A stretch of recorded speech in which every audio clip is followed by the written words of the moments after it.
Hi, it's Rob from Goldsnare. Today we're on a river in Maine. We're going to be showing you the new and improved SGS2 2-inch gold dredge. This product I developed over the last, probably 3 years now. A lot of changes this past year. I basically took it off the market for about a year while I was working with polyethylene molds and making a few changes that really improved recovery. So here's the new unit, and it's small and lightweight, breaks down into 3 sections. You can take off the 2-foot nozzle. You've got your jet, which removes very simply, and a sluice box. And basically you've got a 2-inch dredge that will fit inside a backpack. So nice and lightweight, weighs under 10 pounds. This is the way the unit comes, and I don't supply a pump right now. I haven't packaged a pump with it. Usually the user can purchase a pump locally. We don't require a high pressure pump, but usually your clear water pumps, ranges of 80 to 90 feet of lift, will run this thing just terrific. The jet is a special 4-port jet, so there are 4 individual jets in it, and it makes it much more efficient than a standard 1-port log jet, and that's why we're able to get the suction we're looking for and the operation. Unit comes basically as you see it. I supply banjo cam locks that you can connect to your hose, both male and female ends. So what you need is a pump and a pressure hose. And if you end up buying or using a 1-inch pump, you can run a 1-inch pump on this. Today we're going to be using a Honda WX10, and all you need is just an adapter that'll take it from 1 inch to 1.5 inches to match up to this connection. And a Honda WX10 is extremely light, weighs about 13 pounds, very easy to carry out with you. You have a nozzle restrictor on the front, helps keep plugs happening in the hose. We're going to show it in operation in this way, and I also have some floats that we'll be putting the pump on and show you how simple it is to convert to a floating dredge, full floating dredge, and using 10 feet of hose on the line and running it. As far as recovery, what we have here is a submersible dredge, but it's not just a submersible dredge. It can be used above the water line. We have an outlet here, so the water height has to be of a certain level to come out, and we're essentially going to boil material up and out of this. It allows you to set the unit basically at or above ground level, and we can still operate it. And when you want to get more efficiency in operation, we can drop that below the water line. Again, you get everything right there, and the reason it's so small is that with a 2-inch dredge, you're going to build up some tailings. You're going to have to move those out of the way now and again. You could possibly end up having hose jams and things like that. The longer the hose, the more potential you have of getting hose jams. So this allows you to actually use the unit, have some flexibility, some movement, and reposition it as needed if you get some tailings piling up behind you. So really it's just a great unit for getting very remote locations, very portable, nice and lightweight.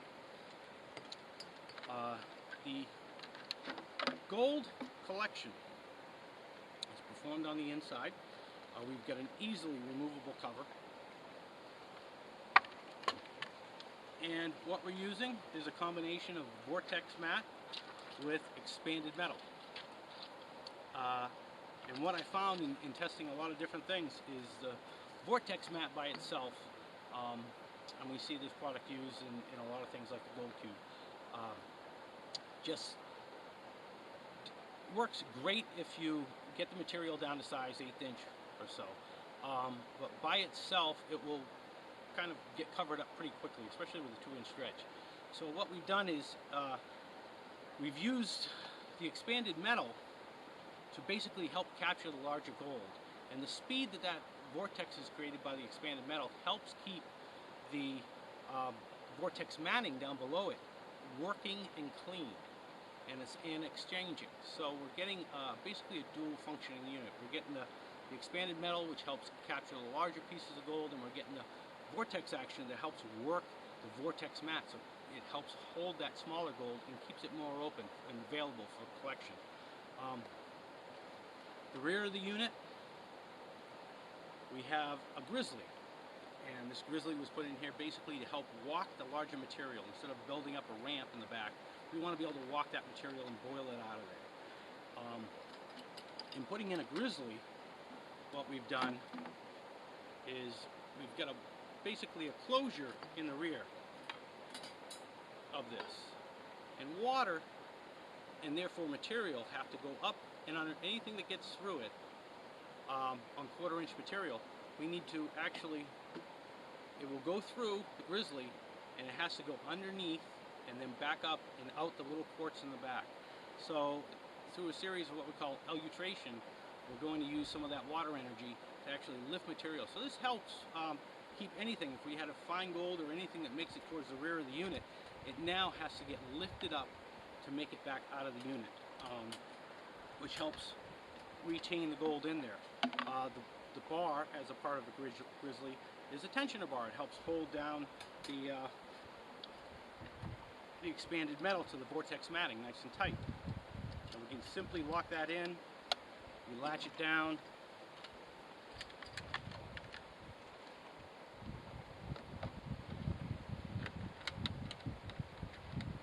put our cover on, that latches down, and the unit's ready for operation. So we're going to see that today and probably show you a couple different configurations. So stay tuned and we'll be back in a minute. One of the key features of this dredge is that it has such outstanding fine gold recovery. And the reason for this is that I use a series of baffles, and even though it's a submersible dredges, and submersible dredges have been known for losing fine gold, this is an area I study for quite some time in trying to solve the problem with them, is a lot of your fine gold in a submersible stays in a level of suspension, never gets down to a riffle level, and just gets shot right out the rear end of the unit. What we're doing here is using a series of baffles, and we call sluice gates. And they're installed in a particular distance and a particular height off the water and material. And what we're going to do with those and using those is that as material passes through, that baffle, much like a riffle, will create a low pressure zone, a vortex behind it. And we're going to use that vortex not as a collection vortex for material, but to use it to actually work the material. And what happens is the downflow of water sends your heavies, as they're passing through here and in a level of suspension, it sends material and throws it to the bottom to the mat. As it gets further back, we have some lift action on that, and that helps bring your lights and your larger rocks and everything up into suspension, holds those more in suspension. But what we're doing is we're continually sending material to the bottom and lifting it back up. I like to call this a motive fluid bed.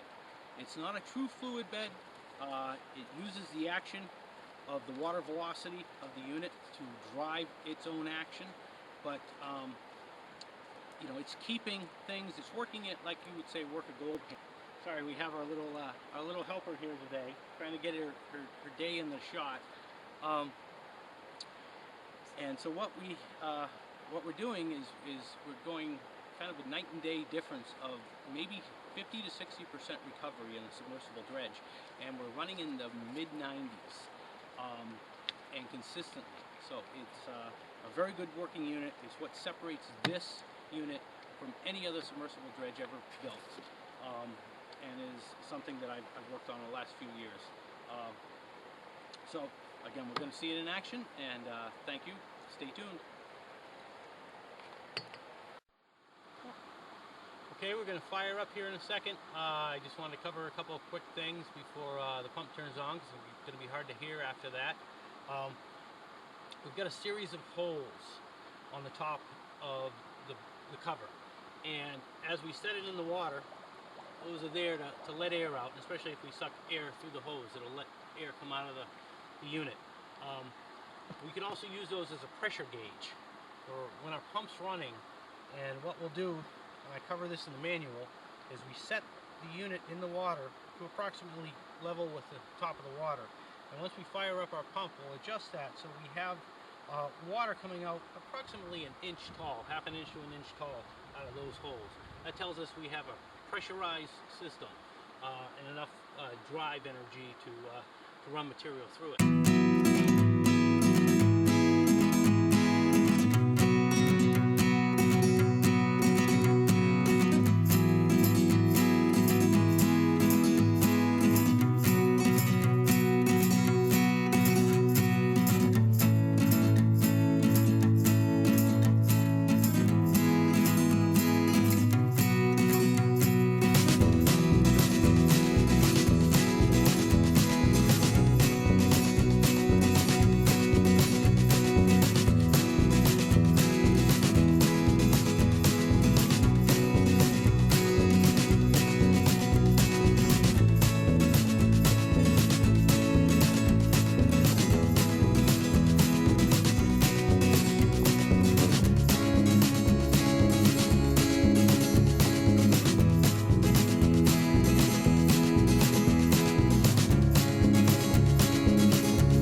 One of the nice things about this particular design is that the top is removable, unlike other submersibles where you actually remove the tray below the unit.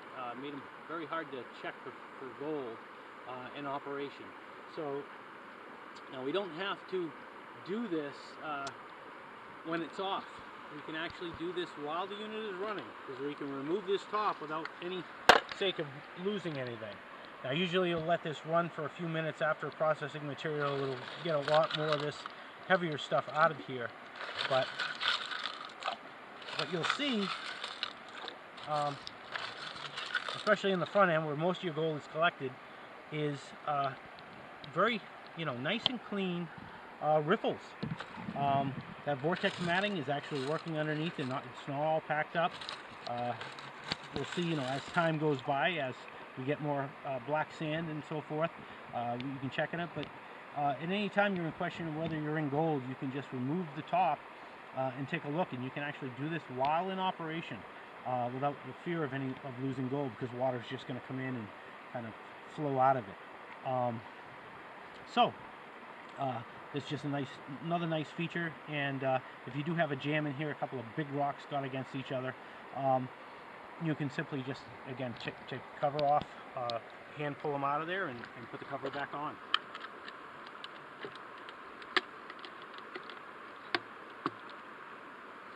Okay, we've punched a hole. I'll move probably 2 to 3 cubic feet, not a lot of material. Really, right here, we're kind of looking for flood gold. And we're going to show you how to do a clean out and see how easy it is.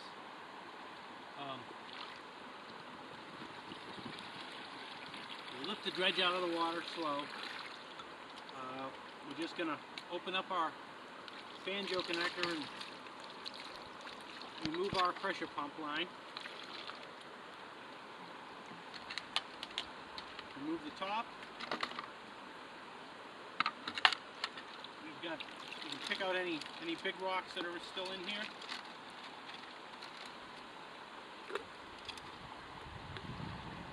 We have a 5-gallon bucket full of water.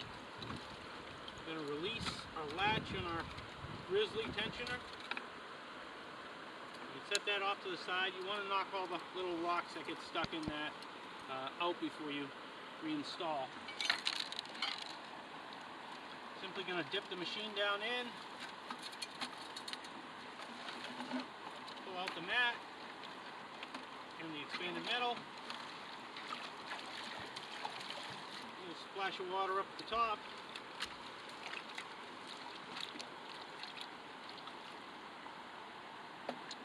and basically we're all set.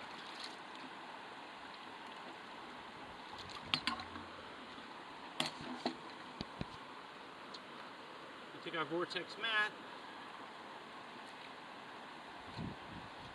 and I found that just kind of bending it and rolling it in your hand opens up that rubber and allows everything to come out much easier. You don't really have to bang on it much.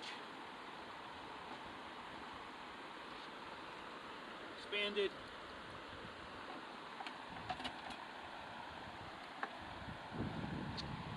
We want to knock the pebbles out, kind of take your fingers on the back side. Most of them will come out fairly easily.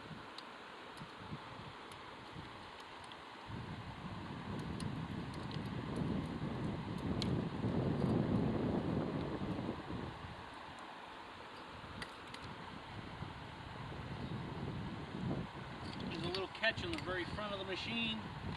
Put the front of the bar under that, and pull our latch up, hook that on, latch it down, get nice sturdy against our expanded metal.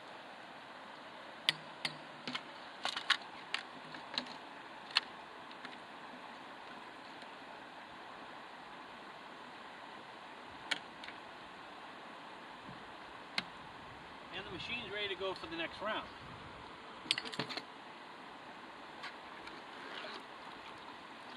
Take a 5-gallon bucket, a gold pan,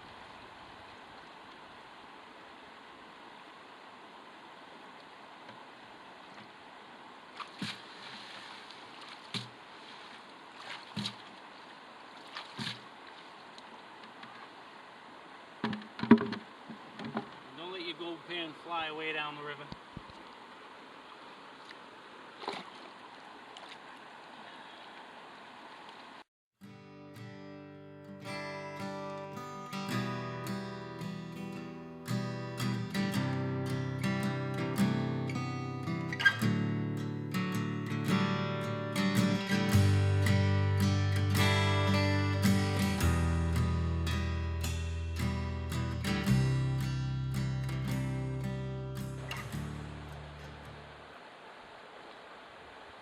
That's how to do a clean out when you don't have any gold. Nothing for this little spot.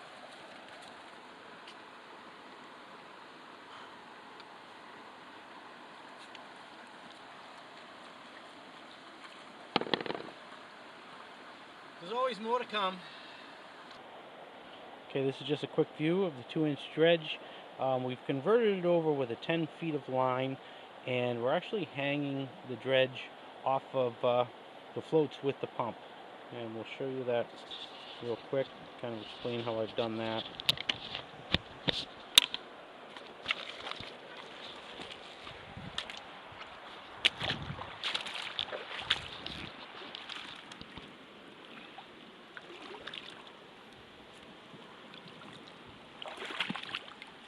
What we've done is use what's called some foam rollers.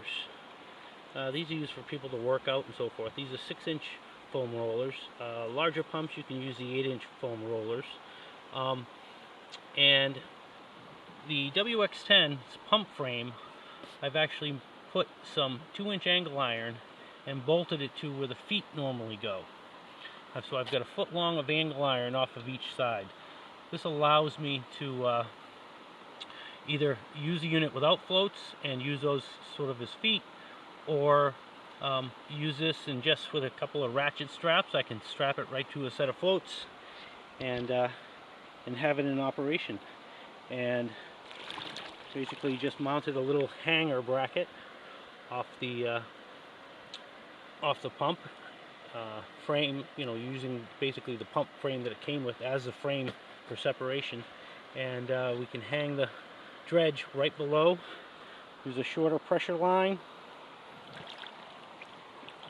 and this is great for where you know, you have a foot of water depth, you want to let those tailings fall away, or you know, in situations where you're going to work a large crack or in wide water is a nice use. If you don't have a spot you can put a pump on the side of the bank and feed a pressure line to, you can set all this up, put 10 feet of hose off of it, and run it just like a normal floating dredge. Quite often I'll find myself using this configuration anytime I've got any good water depth or big water or diving. It just makes it a nice versatile little unit. So depending on what you want to carry in, you have the option to go with, you know, floating a dredge like a normal floating dredge, or taking it in just as with the 2-inch line. So just another option.